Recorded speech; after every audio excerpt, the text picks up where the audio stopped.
tout est permis en amour et en guerre. Cette phrase résume à elle seule tout ce film. Combien de royaumes ont disparu de la carte au fil du temps, à cause de guerres entre rois, ou à cause de simples histoires de politique? Mais pour comprendre à quel point l'amour peut peser dans une guerre pareille, il faut regarder cette histoire jusqu'au bout. Au tout début, on rencontre Agamemnon, un roi puissant de l'Empire grec. Il débarque sur les terres d'un autre roi, avec toute son armée derrière lui. Le roi local arrive aussi, avec ses propres troupes, et les deux hommes finissent par se parler face à face. Le roi dit clairement à Agamemnon de dégager de ses terres, avec ses soldats. Agamemnon répond simplement qu'il veut que ce roi se batte pour lui. L'autre répond qu'il ne peut pas conquérir le monde entier comme ça. Agamemnon rétorque que beaucoup de rois avant lui ont dit exactement la même chose, et pourtant, aujourd'hui, ils se battent tous à ses côtés. Alors Agamemnon propose une solution, à l'ancienne, que chacun envoie son meilleur guerrier, et que le combat se joue entre eux deux seulement. Si le guerrier du roi gagne, Agamemnon repart le lendemain matin avec ses troupes. Mais si son propre guerrier gagne, le roi garde son royaume, à condition, bien sûr, qu'il vienne se battre pour lui dès qu'Agamemnon l'appellera, avec toutes ses troupes. Le roi accepte le marché, et appelle son meilleur combattant, Boagrius. Un colosse de plus de 2 mètres, taillé comme un mur, s'avance. Rien qu'à le voir, on comprend qu'il a l'air d'un vrai guerrier. Agamemnon, lui, appelle son propre champion, Achille. Sauf que personne avance. En voyant ça, toute l'armée adverse éclate de rire, et le roi lance même que Boagrius fait peur à tout le monde, même sans se battre. Agamemnon répond, presque agacé, qu'ils comprennent même pas à qui ils ont affaire. C'est là qu'un homme arrive à cheval et annonce qu'Achille n'est pas venu avec le reste des troupes. Agamemnon demande où il est. L'homme répond qu'il a déjà envoyé quelqu'un le chercher. Et là, on découvre Achille, en train de dormir, une femme nue à ses côtés. Ce rôle est interprété par nul autre que Brad Pitt, et franchement, sa prestation dans ce film est magistrale. Achille finit par arriver sur le champ de bataille. Agamemnon lui dit qu'il mérite d'être puni pour ce retard. Mais Achille répond simplement, va te battre tout seul, ta guerre, et il commence à repartir. Le roi adverse intervient alors, il lui montre les milliers de soldats présents et lui dit que s'il accepte de se battre, il pourra leur sauver la vie à tous. Il peut arrêter cette guerre avant même qu'elle commence. C'est logique, si Boagrius et Achille se battent, tout se joue sur ce seul combat. Agamemnon, lui, est un roi immense, avec des dizaines d'autres rois sous ses ordres, obligés de le rejoindre au combat dès qu'il les appelle. Achille vit lui aussi dans le royaume d'Agamemnon, mais refuse de travailler pour lui. C'est un guerrier hors norme, presque insaisissable. Il vient au combat seulement quand il estime que c'est juste. Et Agamemnon, lui, supporte pas cet homme, même s'il sait, tout au fond, qu'il a besoin de lui. Achille finit par dire au roi que ce serait presque drôle si les rois réglaient leurs conflits eux-mêmes, sans envoyer leur peuple se faire tuer. Puis il s'avance vers Boagrius, se met à courir, et le tue d'un seul coup d'épée. Il se retourne ensuite vers toute l'armée adverse et hurle, « Si l'un d'entre vous a le courage de m'affronter, venez, battons-nous maintenant. » Mais aucun soldat ose relever le défi. Le roi s'approche alors d'Achille, lui tend quelque chose, et lui dit de le remettre à son roi. Achille répond froidement, « Il n'est pas mon roi. » Et il s'en va. Le titre du film, Troie, vient d'une guerre légendaire, et d'un royaume du même nom. Le roi de Troie a 2 fils, Hector et Paris. Hector est un guerrier tout aussi redoutable qu'Achille, réputé dans le monde entier pour ses compétences au combat.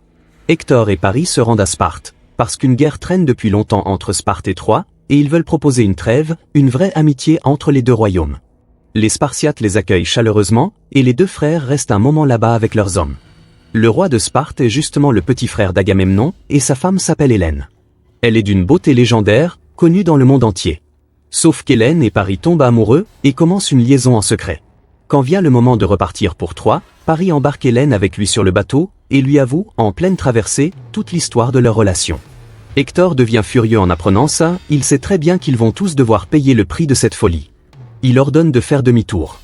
Il compte ramener Hélène à Sparte lui-même, pour éviter une guerre qui coûterait la vie à des milliers de personnes, juste à cause d'une histoire d'amour de son frère. Paris répond que si Hélène rentre à Sparte, il ira avec elle, quoi qu'il arrive. Hector le prévient, ils le tueront. Paris répond qu'il ne peut pas vivre sans l'amour de sa vie, et qu'il a peur de personne. Face à cette détermination, Hector finit par se taire. Ils repartent tous ensemble vers Troie, avec Hélène. Le frère d'Agamemnon débarque alors chez lui et lui annonce « On m'a enlevé ma femme. Ils m'ont pas juste insulté, ils ont insulté tout le royaume. Je veux déclarer la guerre, je veux les attaquer, tu viens avec moi ?» Agamemnon répond immédiatement oui, bien sûr. En vérité, ça fait des années qu'il rêve d'attaquer Troie, de la conquérir. C'était son ambition depuis toujours, et voilà enfin l'occasion parfaite de la concrétiser. Le vrai twist de cette guerre, c'est qu'Achille refuse d'y participer, il refuse de se battre pour Agamemnon, point final. Une nuit, Pendant qu'Agamemnon planifie sa stratégie avec ses conseillers, l'un d'eux fait remarquer qu'ils vont avoir besoin d'Achille. Agamemnon répond que personne ne peut vraiment contrôler cet homme, et qu'au lieu de se battre à leur côté contre Troie, il pourrait très bien finir par se retourner contre eux. Agamemnon reste quand même profondément cruel dans sa façon de gérer les gens autour de lui. Ses conseillers insistent, cette guerre sera la plus grande de toute l'histoire, peut-être qu'aucune autre bataille aura jamais atteint une telle ampleur. Et pour une guerre pareille, il faut absolument un guerrier d'exception, et Achille, justement, en est un. Agamemnon envoie donc un roi lui parler directement. L'émissaire lui dit qu'on les a insultés. Achille répond, presque détaché, qu'ils ont insulté une seule personne, et que cette personne n'a rien à voir avec lui.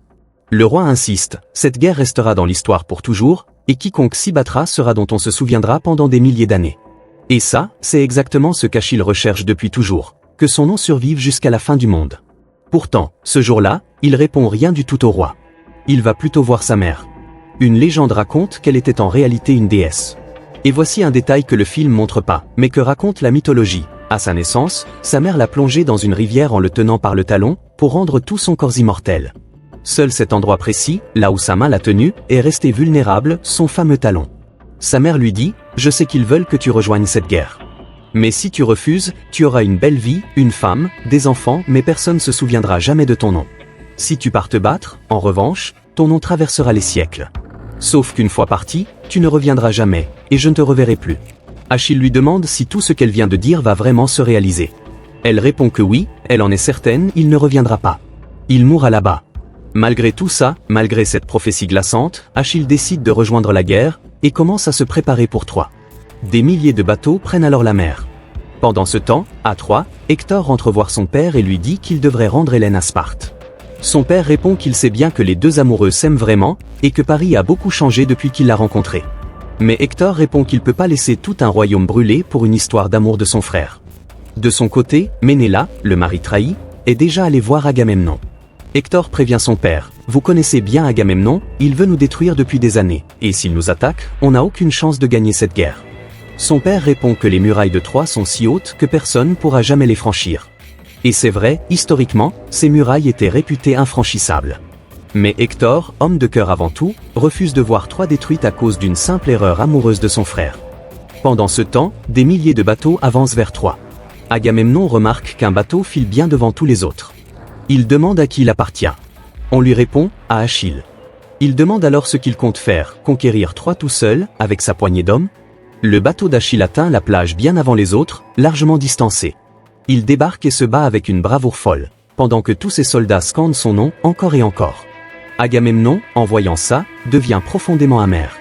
Un de ses conseillers lui dit alors, « Laisse-le gagner cette bataille et gagne, toi, la vraie guerre, à ta manière. » Agamemnon répond qu'il a déjà offert bien trop de guerre à Achille. À chaque fois, c'est lui qui récolte toute la gloire, et personne ne se souvient jamais du roi qui l'a envoyé. Ça, Agamemnon le supporte pas. Pendant ce temps, Achille et ses troupes continuent leur combat sans relâche. Il y a là un temple d'Apollon, qu'il pille complètement, tuant tous ceux qui s'y trouvent et prenant les survivants en otage. Hector finit par se retrouver face à Achille, mais avant ça, tous les hommes d'Hector ont déjà été tués.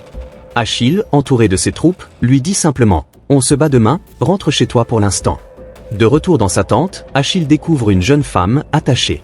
Un de ses soldats lui explique qu'ils l'ont capturée au temple d'Apollon. C'est la cousine d'Hector. Elle accuse Achille d'avoir tué les prêtres du temple. Il répond qu'il a tué beaucoup de monde, c'est vrai, mais jamais un prêtre. Elle rétorque que peut-être c'est pas lui personnellement, mais ses hommes, et que le dieu Apollon ne laissera jamais ça impuni, il se vengera. Achille répond, presque provocateur, « Alors pourquoi il tarde tant ?» Elle répond simplement, « Le temps nous le dira. » Achille remarque assez vite qu'elle vient clairement d'une famille royale, et lui demande si elle a peur. Elle répond, presque avec défi, « Devrais-je avoir peur ?» Il lui dit qu'elle a rien à craindre ici, qu'elle est en sécurité avec lui. Un soldat entre alors dans la tente. Agamemnon veut célébrer la victoire, il demande à voir tout le monde. Achille s'y rend. Plusieurs rois entourent Agamemnon, qui demande à tous les autres de sortir un instant. Il demande alors à Achille, « À ton avis, qui se souviendra de toi après la victoire d'aujourd'hui ?» Les gens se souviennent toujours des rois, avant tout. Achille répond simplement que pendant qu'il se battait et gagnait cette bataille, le roi, lui, était toujours en pleine mer, loin du danger. Agamemnon change alors de sujet, lui reproche d'avoir pillé le temple d'Apollon. Achille répond que s'il veut quelque chose de ce butin, il peut se servir, tout ça c'est un cadeau de sa part. Agamemnon réplique froidement qu'il a déjà tout pris de toute façon. Et c'est à ce moment précis qu'il fait entrer, sous les yeux d'Achille, la jeune femme captive, celle-là même à qui il avait promis la sécurité.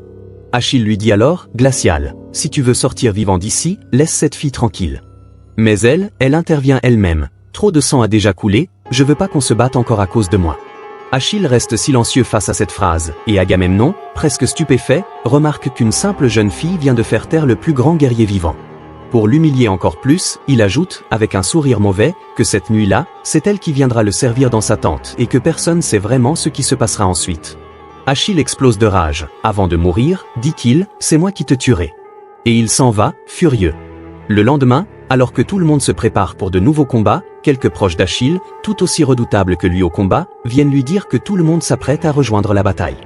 Achille répond froidement, aucun de nous ira se battre aujourd'hui. De leur côté, Hector et son frère arrivent sur le champ de bataille, face à Agamemnon et Ménéla. Paris propose alors quelque chose d'audacieux. Puisque cette guerre concerne Hélène parce que je l'aime, et que ton frère la veut aussi, pourquoi pas régler ça entre nous deux, plutôt que d'envoyer des milliers d'hommes mourir? Celui qui gagnera ce duel ramènera Hélène dans son royaume. Agamemnon refuse net l'offre, il n'est pas venu ici pour récupérer la femme de son frère, il est venu pour conquérir Troie, point final.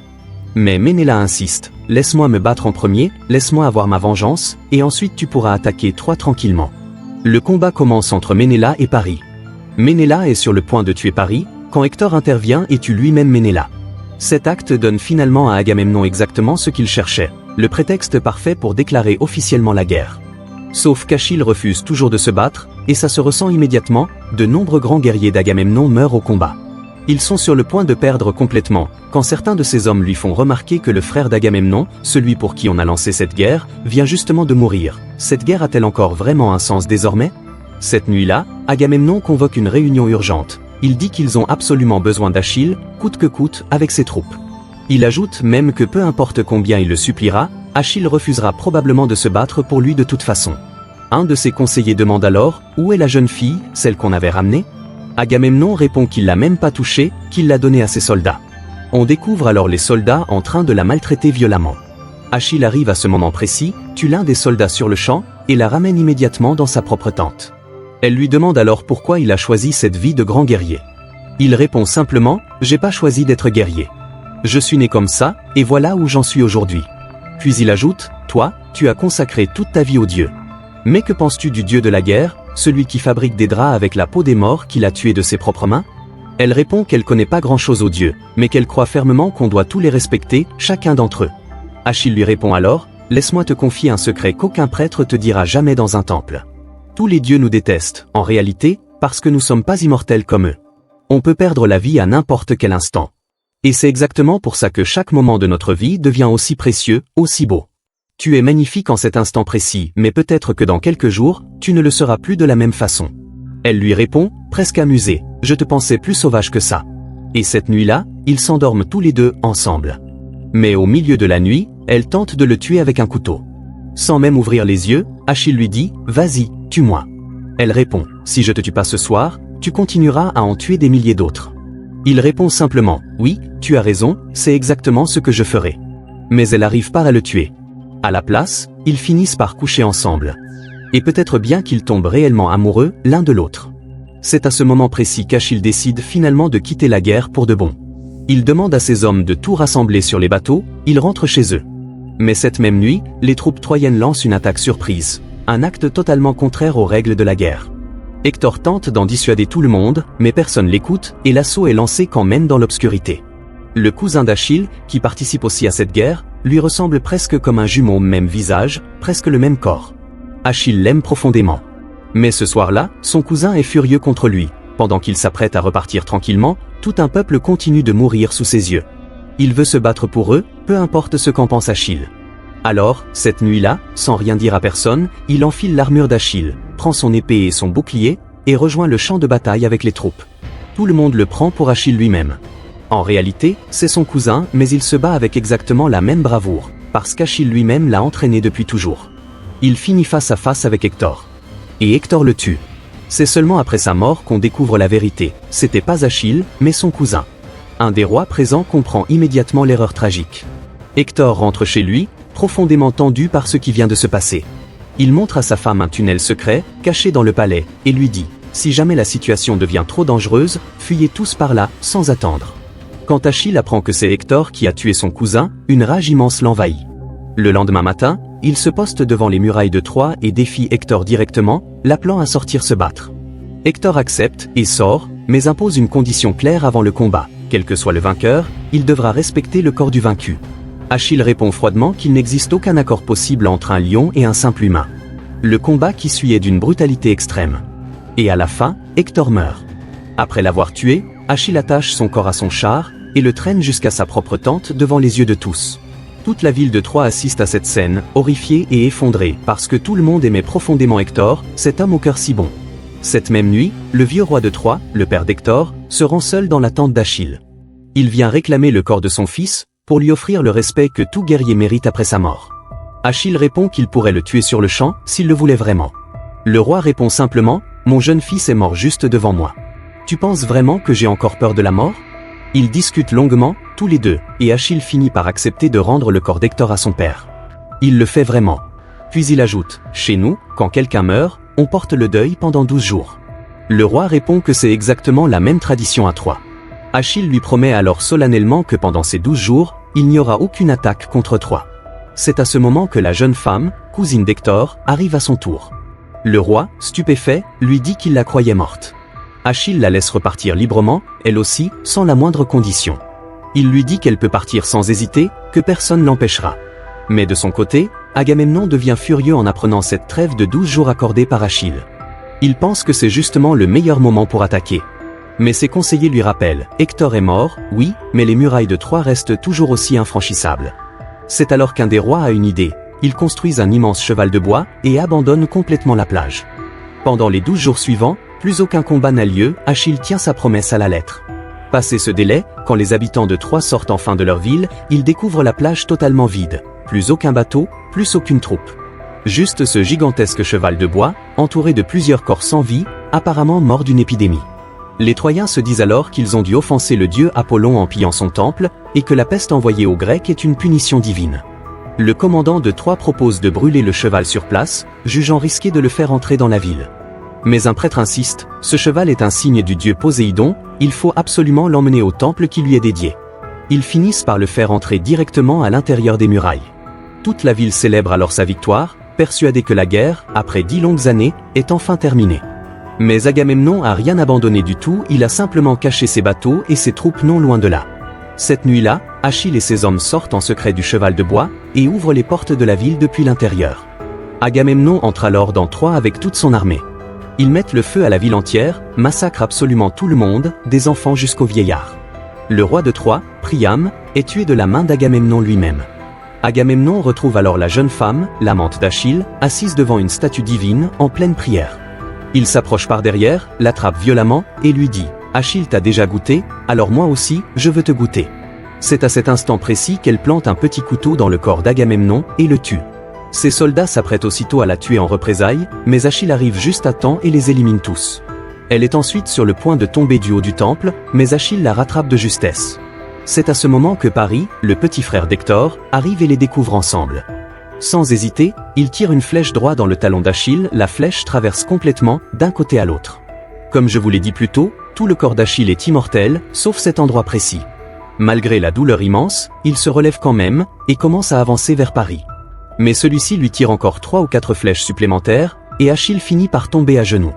Pendant tout ce temps, la jeune femme crie à Paris d'arrêter, de ne pas tirer, mais il l'écoute pas, et continue de tirer sur Achille sans relâche. Achille se tourne alors vers elle et lui dit « Va-t'en, maintenant, toute la ville de Troie va être détruite. » Elle refuse de partir, parce qu'elle l'aime profondément et lui aussi l'aime tout autant. Mais elle finit par y être forcée, et s'éloigne. Achille meurt là, sur place. Un guerrier légendaire s'éteint sous les yeux de tous ceux qui l'entourent. Son corps est ensuite placé sur un bûcher funéraire. Et au loin, son amante regarde la fumée s'élever lentement dans le ciel, en silence. Et c'est ainsi que se termine le film. Ce qui rend Troie aussi fascinant, c'est cette tension permanente entre la gloire personnelle et le sacrifice collectif. Achille se bat pas pour Agamemnon, pas pour un royaume, pas même vraiment pour Hélène, il se bat pour que son nom traverse les siècles, sachant pertinemment que cette quête va lui coûter sa vie. C'est cette lucidité totale, cette acceptation tranquille d'un destin annoncé, qui rend son personnage si tragique, bien plus que n'importe quelle scène de bataille. En face, Hector représente exactement l'inverse. Un homme qui aurait tout intérêt à fuir ses responsabilités, mais qui reste, par simple loyauté envers son frère et son peuple, même en sachant que cette loyauté va probablement le détruire. Le vrai duel du film, c'est peut-être pas tant celui entre Achille et Hector au corps à corps, que celui entre deux visions complètement opposées de l'honneur. L'un cherche l'immortalité à travers son nom, l'autre la trouve simplement en restant fidèle jusqu'au bout à ceux qu'il aime.